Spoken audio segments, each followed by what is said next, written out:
مولانا روم فرماتے ہیں اے طالب بانسری سے سن کیا کہانی بیان کرتی ہے اور کن کن جدائیوں کی کیا شکایت کرتی ہے۔ ہائے ہائے، یہ نہیں کہا کہ جدائی کی شکایت بیان کرتی ہے، نہیں، وز جدائی ہا، کتنی جدائیوں کی شکایت بیان کرتی ہے۔ اس بانسری سے سن کہتی کیا ہے، اس کو کتنی جدائیاں لاحق ہو گئی ہیں جن کی شکایت کرتی ہے، جن کا رونا روتی ہے اور جن جدائیوں پر آہ و زاری اور چیخ و پکار کرتی ہے۔ یہ جدائیاں بشنو از نئے، بانسری سے سن، نئے سے مراد اس شعر میں روح انسانی ہے۔ مولانا روم روح انسانی کو نئے کہہ کے یاد کر رہے ہیں۔ اس بانسری سے سن یعنی اے بندے اپنی روح سے سن، روتی ہے، کوئی حکایت بیان کرتی ہے، کوئی کہانی سناتی ہے۔ ہائے ہائے ہائے، اس روح کا رونا سن، کوئی کہانی سناتی ہے، اور کتنی جدائیاں ہو گئی ہیں، کس کس شے سے جدا ہوئی ہے، اس کا شکوہ دکھڑا سناتی ہے۔ وہ روح ہے۔ روح ایک وقت میں عالم ارواح میں، عالم ملکوت میں رہتی تھی، عالم ملکوت میں رہتی تھی۔ عالم ملکوت،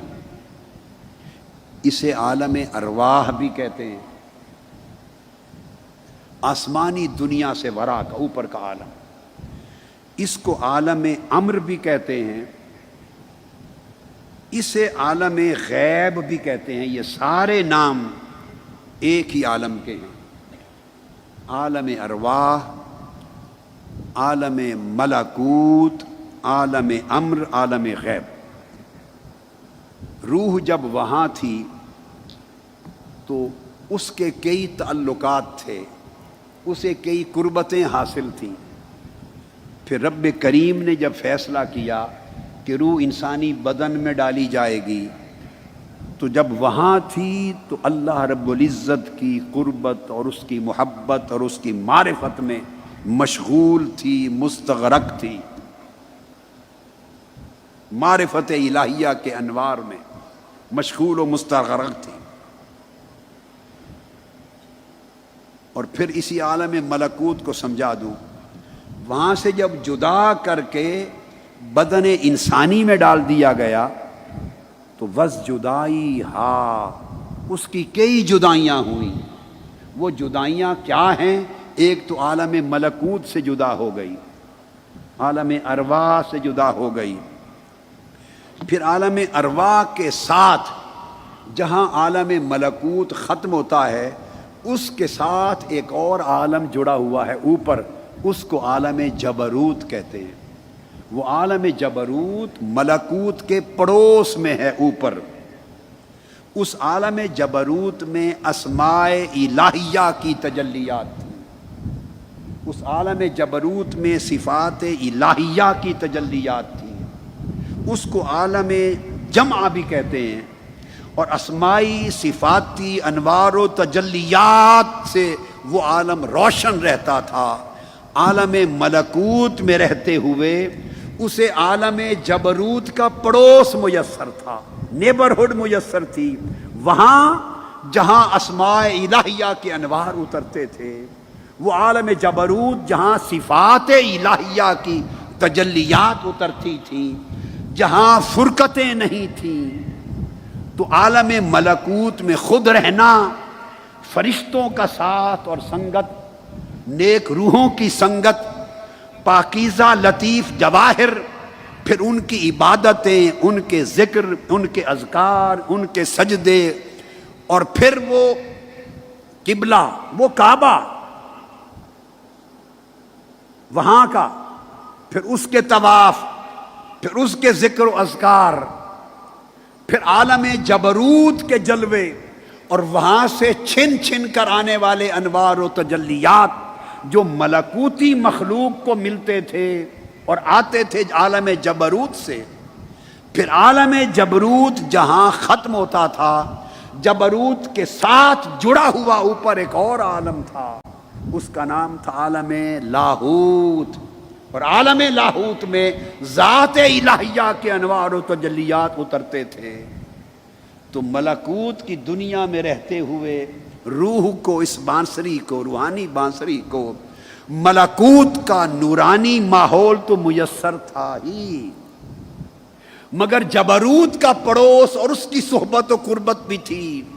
اوپر ذات الہیہ کے انوار و جلیات کا عالم، عالم لاہوت بھی تھا۔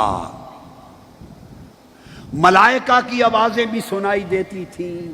ملائکہ کے سجدوں کی تسبیحات بھی سنائی دیتی تھیں،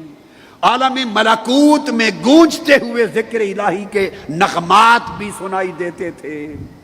عالم نور تھا، وہاں نہ کوئی حرص تھا نہ ہوس تھی، نہ کسی کا کوئی لالچ تھا نہ شہوت تھی،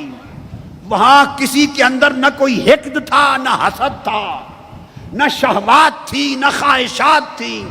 نہ تکبر تھا نہ عناد تھا، نہ بغض تھا نہ عداوت تھی، وہاں کثافت نہیں تھی، لطافت ہی لطافت تھی، وہاں جسمانیت نہیں تھی، نورانیت ہی نورانیت تھی، غلاظت نہیں تھی، طہارت ہی طہارت تھی، پھر اس کے نور کے جلوے تھے اور ذکر کے ماحول تھے، روح اس ماحول میں پیدا ہوئی، وہاں پلی، وہاں رہی، اسی سے آگاہ تھی، اس کے اندر نفسانی شہوت اور غضبی صفات ضمائم کی کوئی شے نہ تھی۔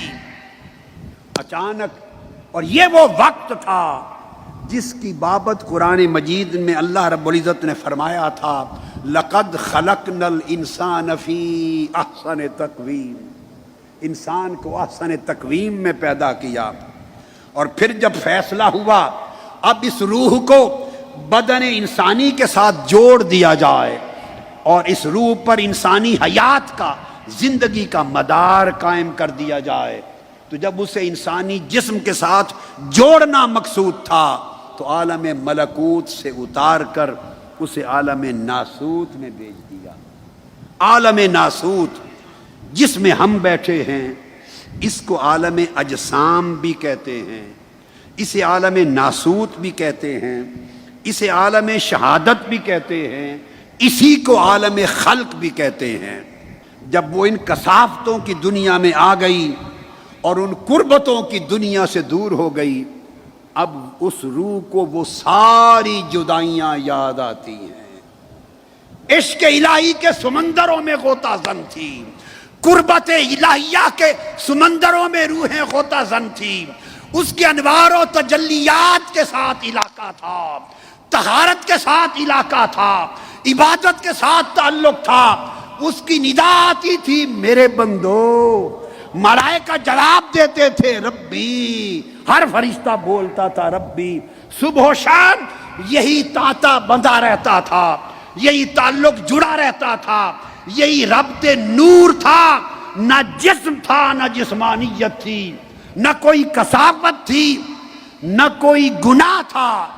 جب وہ روح اس ماحول کو چھوڑ کے اس بدن میں آئی تو بدن میں آ کے جب ادھر ادھر دیکھا، کہیں حرص کی بات ہو رہی ہے، کہیں لالچ کی بات ہو رہی ہے،